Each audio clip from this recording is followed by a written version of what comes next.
Yes, we are live. So welcome everybody. This is Yogi Speaks, session number 17. So thank you so much for all your questions and your interaction and participation. Those of you watching this live on Facebook, Instagram or YouTube, you can just post your questions on the comments and we will ask it here. All right, let's start with the first question. So Guruji, the first question from Binu on WhatsApp group. What is black magic? How should a layperson understand it? And is there anything to be afraid of in it? Namaste. Actually, life is a magic for people who are not established in meditation. Note the point, please. Life is a magic. Brahma Satyam, Jagat Mithya. These are the words of Shankaracharya. Brahma Satyam, there is something, Satyam, Sat, energy. Jagat, the material world, is a Mithya. It's a magic. But traditionally, Master said that.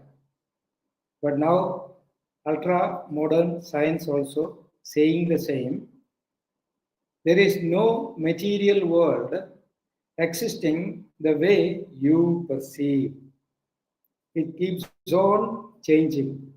You might have heard about that double slit experiment.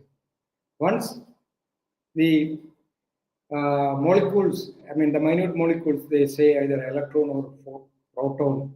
Once it is monitored, it will change its appearance. So,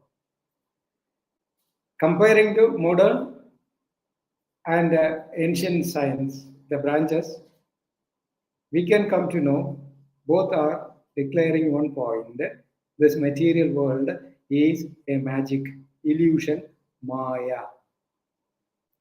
So, for whom this material world is a Maya, magic, people who have not entered or experienced meditation. I will tell you one of my personal experiences. As a child, I used to see magic shows. It was fantastic to see things. But around 10 years ago, one magician came to me to learn yoga. So we became more close, and he was a talented boy in magic. One day he asked me, Guruji, would you like to come with me and see magic? Then I told him, yeah, magic, I like it, but I know it's all tricks. He said, yeah, it's all tricks, but would you like to see? I said, then I would like to see from the stage, not from the audience. I want to stand in the stage. Then he said, yeah, this is what I'm inviting you. Then you can see how I play with. It was really, really interesting to watch. Many items he showed, but just for example, I will tell you one thing. He was holding a hardboard, and he was making things in a funny way. But when we see from the audience side, it was amazing. I didn't know how he was playing with numbers and figures. People were clapping, but everything was finger play. Behind the board, he was making some changes, but it appeared that it's fantastic. It's surprising things. So that means it's a trick. Black magic or white magic, both are tricks for people who are watching from the audience side. People who are from the stage is only a trick. But for audience, it is a magic. So here, so long as we observe the world or experience the world through our 2 eyes, 2 ears, and 2 nostrils, and 1 tongue and the skin, we will feel that there are many things to be scared or many things to be attained. These are all magic, Maya, illusion. But the moment you open the third eye, you start observing the world from the stage, not from the audience. When you look from the stage, there is neither white nor black magic. Both are magic. Now, coming to your question in a normal level. Now, just now how I spoke from a yogic point of view. Now, from an ordinary person's view, life is a reality, not a magic for a person, normal person. Maybe yogi abnormal, leave it. So, for a normal person, life is real. Without two opposites, nothing is available in this nature. If you take a day, half night. If you take a creation, male and female, emotion, pleasure and pain, gain and loss. Even if you take one atom, you will see the nucleus is a combination of proton and neutron. Power supply, neutral and phase or positive and negative. So everything is an association of two opposites. My right side is masculine, left is feminine. Once this opposite combine each other, it will give you a material presentation. So which is right? Pain or pleasure, or gain or loss, or heat or cold. Both are equal, yin and yang, complementing each other. So here, black magic is the lack of knowledge and control over the mind is this main point. Again, I told you, black and white are both sides of the same coin, or the same manifested form or effect of your own mind.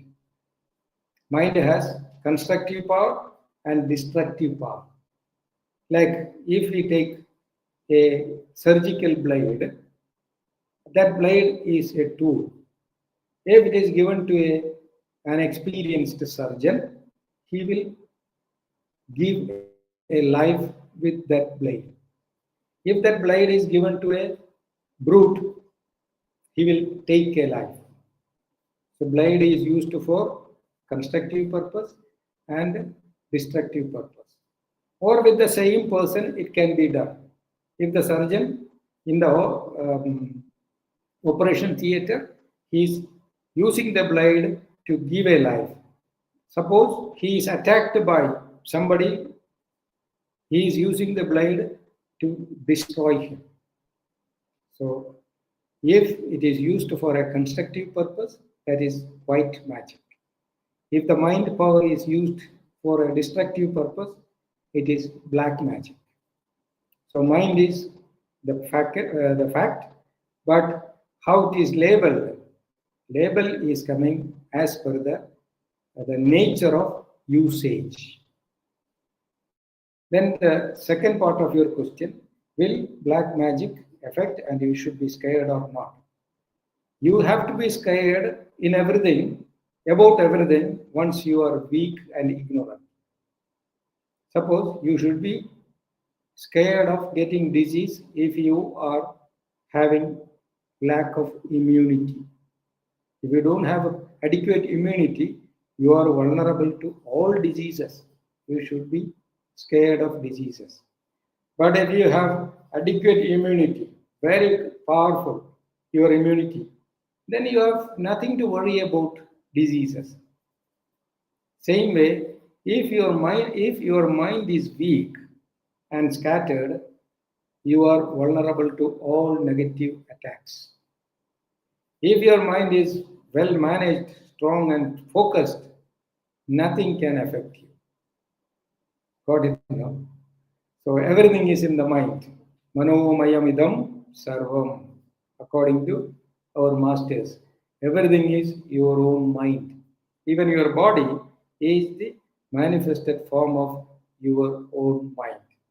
If mind is strong, body also strong. If mind is weak, body also equally be weak. Thank you, Guruji. So the next question we have is how to understand the needs of our body when it comes to the food choices and how much water to drink. So basically, how to communicate with your body, how to understand the needs of your body. Yeah, that's good. Everything is good. See, here the modern man, modern human beings are completely depending on informations. But primitive men, primitive people, not only primitive people, even now when you go to remote villages of India, people are more connected to nature. They are not completely depending on informations. They can depend more on their instinctive impulses. Like animals.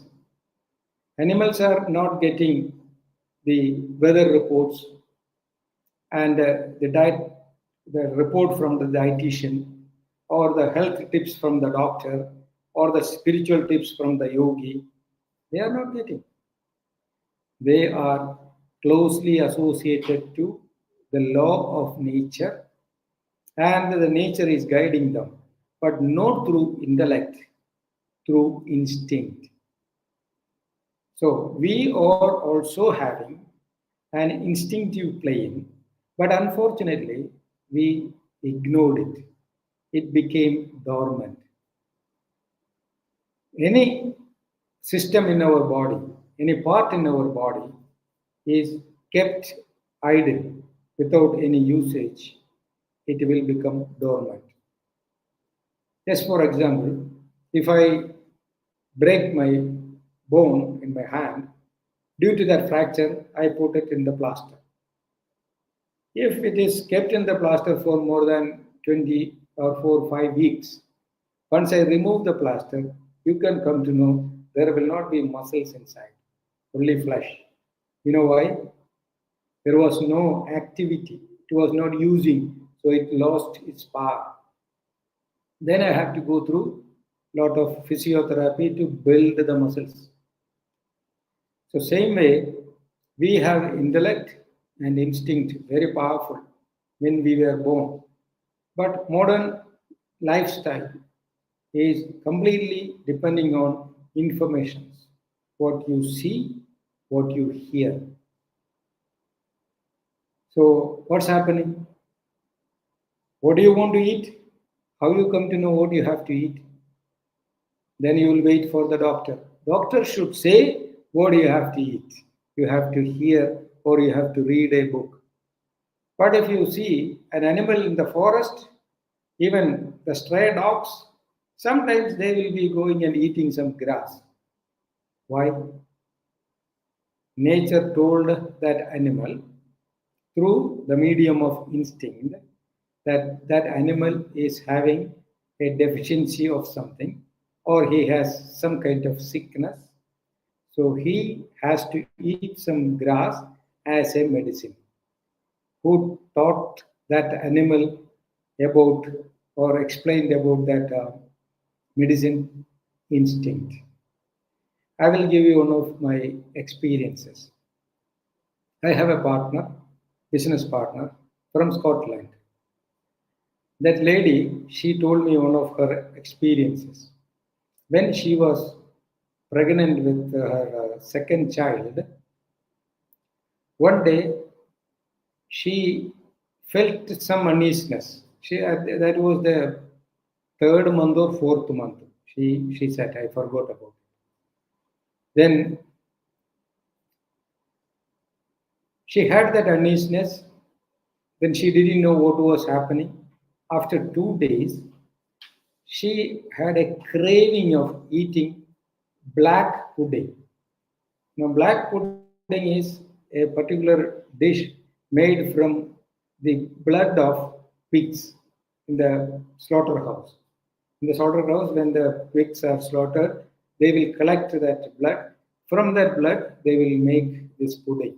It's not very popular, but some people will eat that.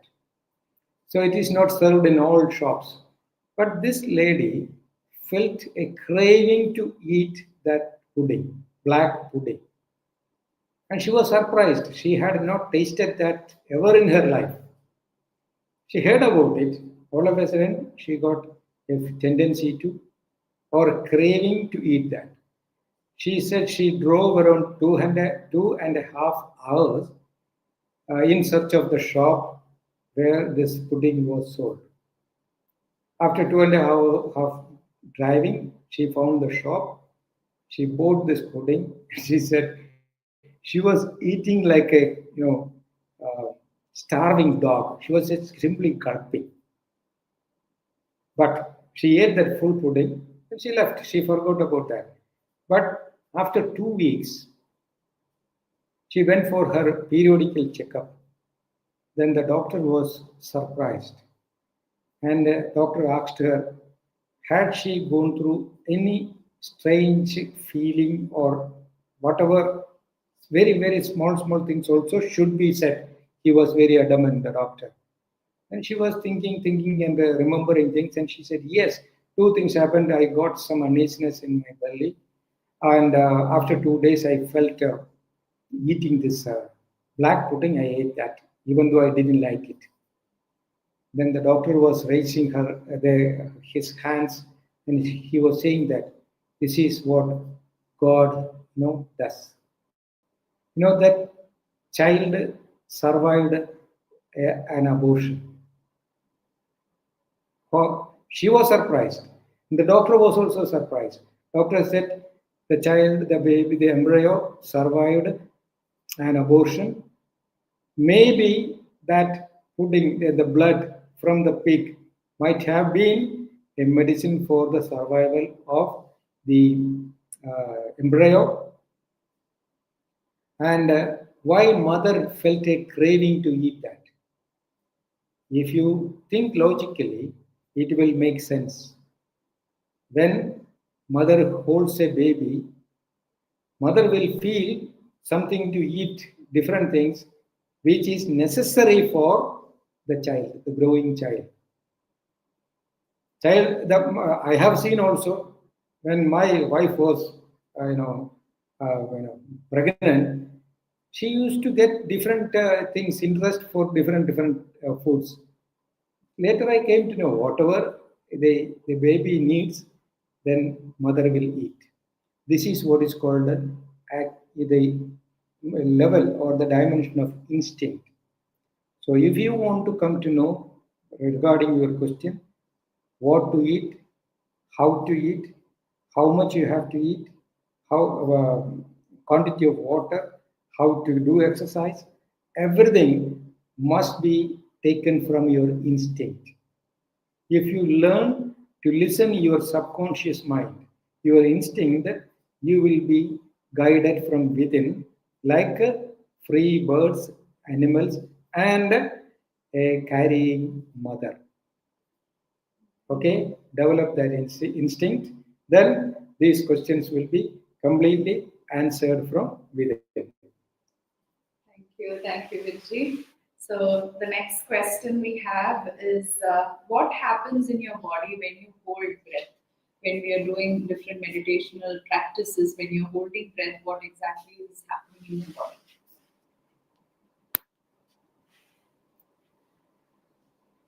See, when you hold the breath, there will be many hormonal changes happening within you. If we need the names of the hormones, the way, as just now I said, we need intellectual informations. That scientist said about this, it's happening. This doctor spoke about this, it's happening. See, don't fall into these kind of things. If you need explanations, the Google is the ultimate source. Just type it, you will get very long Latin words, some very complicated names, which tried few things and I cannot even read about few words. One day, my elder daughter, she is a Siddha doctor, she was telling me, she was by hearting some Latin words in the medical terminology. She was saying that why these people used this Latin words, very, very complicated, long names. Instead of that, why can't they use the Indian name like Babu? Then really, it's very easy. So like that, if you want to label your hormones, you can go through the scientific terminologies. But if you want to know the reality, when you hold the breath, you are challenging the law of nature. Nature asks you to breathe minimum 13 to 14 times a minute. So that is the rhythm through which your oxygen supply and the expulsion of carbon dioxide is tuned, and your thought process also connected and harmonized with that rhythm. So when you are following the rhythm, you are like a slave of the law of nature, or you are a humble obedient to the law of nature. But if you want to understand the law of nature, not obeying the nature, but understand or challenge the law of nature, you have to break the rhythm of breath. If you notice yourself, you will come to know when your mind is disturbed, you can see a disturbed breath, irregular breath. If your mind is so calm and happy, relaxed, you will have a rhythmic breath. So that means your mind is closely associated with the rhythm of breath. Or breathing is the manifested, expressed form of your mind, state of mind. So, if you want to control the mind, you have to arrest the uh, breath. That's why pranayama is advised. So, when you arrest the breath, what's happening? The oxygen supply to the cells will be disturbed. When the oxygen supply is disturbed, body feel the challenge. It is challenged because the rhythm is broken. There, the hidden potentials, emergency systems like autonomic nervous system or sympathetic nervous system will be active. When that system is activated, you take the blood, you can see many chemical changes like cortisol and other strange hormones are produced. But as a person of experiencing that, if the sympathetic system is naturally activated, you will become mad. You cannot observe. You are not. You are becoming the victim of that situation. But if you hold the breath in a systematic way and observe the changes, there you will become the knower of the situation. How body and mind will react during the time of the activation of autonomic nervous system. By holding the breath, our purpose is to activate our autonomic nervous system. It's like a fight and flight mode. When you are in that fight or flight mode, you are mad. You have no control. But when you create it by holding the breath, that mode is under your control. Then you can witness it. Sakshi Rupayana Darshanam. You will become a witness of the activation of the sympathetic nervous system. Otherwise, naturally, if the sympathetic nervous system is activated, you will become the victim, not the witness. This is the difference between these two states. So when you hold the breath, nothing special is happening except activating the sympathetic nervous system with the perfect control and awareness. Otherwise, it can happen naturally. This is the fundamental theory applied in yoga. And if you need further chemical, fluctuations and the names, just we can go through the Google. Just type what will happen. What are the hormones, produced in the body while holding the breath? you will get thousands of reports. But it is not, nothing is going to help you in practical life. If you need the experience in practical life, just hold it and monitor it. Sakshi Rubena. Be a witness of that process. Thank you, Guruji. So we'll take one more question. So what is the meaning of sound Om and how to use it for meditation practices? Sound Om is actually not used for meditation. Again, I'm not challenging any belief system or any dogma. Om is a representation of technically 4 digits, 4 syllables, but people know only 3 syllables. A, U, M.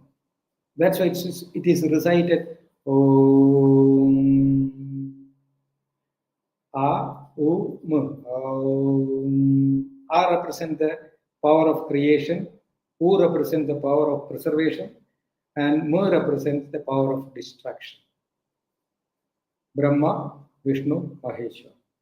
And these 3 centers are in our body. Brahma Grandhi, genital area.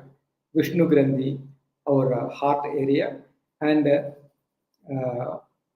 Rudra Grandhi in our center of eyebrows. These are the 3 syllables or murtis which will form Om. But if you want to meditate, you have to go to Nadam. Nadam means the sound which is beyond a form. That is what is called Amatra Matra, or the sound of silence. If you want to meditate, you have to immerse yourself into Mauna. You have to become a Muni. A person who is immersing into Mauna is called Muni. So what Muni does, he listens the sound of silence. That is the real Om. But what is the purpose of this external Vachya Om? External Om is for communicating this experiential knowledge. Knowledge has 2 levels, Veda and Siddha. Veda is verbal. You can communicate through words. But Siddha is silent. It can be experienced, but it cannot be explained. So the power or the reality of God is experiential, but it cannot be explained. Once it is explained, it will be limited. Whatever is limited is not God. They are God forms. Anything who is having a name and form is limited. So understand this difference. Om, verbal Om, which is recited to communicate the experienced knowledge to a certain extent. Then from that limit, the 4th dimension of Om, Amatra Matra, can be used to experience the reality in meditation. So if you want to apply Om in meditation, you should be able to reach to the 4th dimension. That you should learn from an experienced person. Thank you, Guruji. So that's the end of our session today. Just for your information, we wouldn't have Yogi Speak sessions for the next 2 to 3 days as Guruji is traveling. So the next session will be on next Wednesday, same time, 10:30 a.m. So thank you everyone for your participation. Those of you in the WhatsApp group, feel free to post your questions in the group and we'll take them for the next session. Thank you everyone. So we'll see you next Wednesday, October 29th at the same time. Thank you.